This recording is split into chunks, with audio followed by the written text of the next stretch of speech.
pagi pemirsa, kembali lagi bersama saya Sylvia dalam program News ID yang membahas berita aktual dan terpercaya.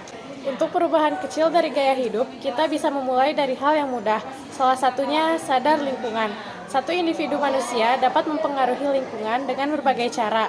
Contohnya memakai barang ramah lingkungan dan tidak menyumbang polusi ke darat, air, dan udara. Kesadaran lingkungan adalah bagian penting dari kesuksesan peduli pada lingkungan. Contohnya seperti zero waste, yang kini mulai diterapkan di kehidupan sehari-hari. Semakin modern gaya hidup, pasti semakin banyak kebutuhan barang. Kita seringkali tidak sadar jika terus membeli barang sama saja dengan terus menumpuk sampah.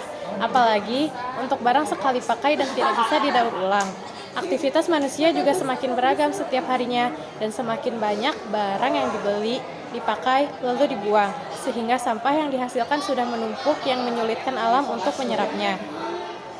Zero waste atau bebas sampah adalah kegiatan manusia untuk mengurangi penumpukan sampah dengan lebih bijak, menggunakan barang sekali pakai. Konsep zero waste adalah mengurangi jumlah sampah yang dibuang ke tempat pembuangan akhir. Hal ini dapat dilakukan oleh diri sendiri dengan menerapkan prinsip 6R. Yang pertama adalah rating.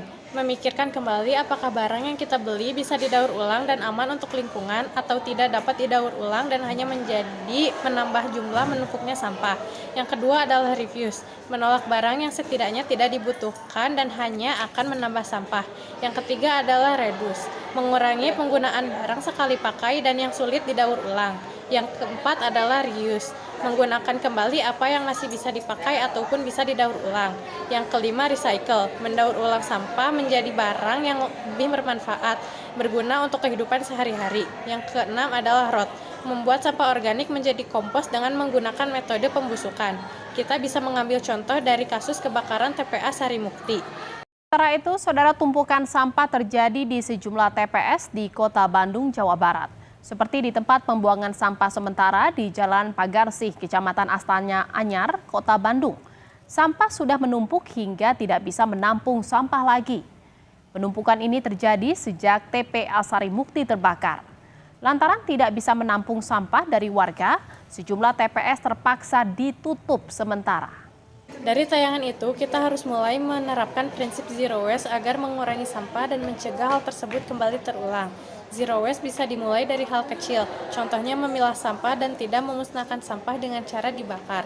Seperti dalam Undang-Undang Nomor 18 Tahun 2008 tentang pengelolaan sampah Pasal 12 Bab 4 yang menyebutkan setiap orang dalam pengelolaan sampah rumah tangga dan sampah sejenis sampah rumah tangga wajib mengurangi dan menangani sampah dengan cara yang berwawasan lingkungan. Juga terdapat dalam Undang-Undang Nomor 32 Tahun 2009 tentang perlindungan dan pengelolaan lingkungan hidup. Informasi tadi menutup jumpa kita pada kali ini. Saya Sylvia pamit undur diri dan sampai jumpa.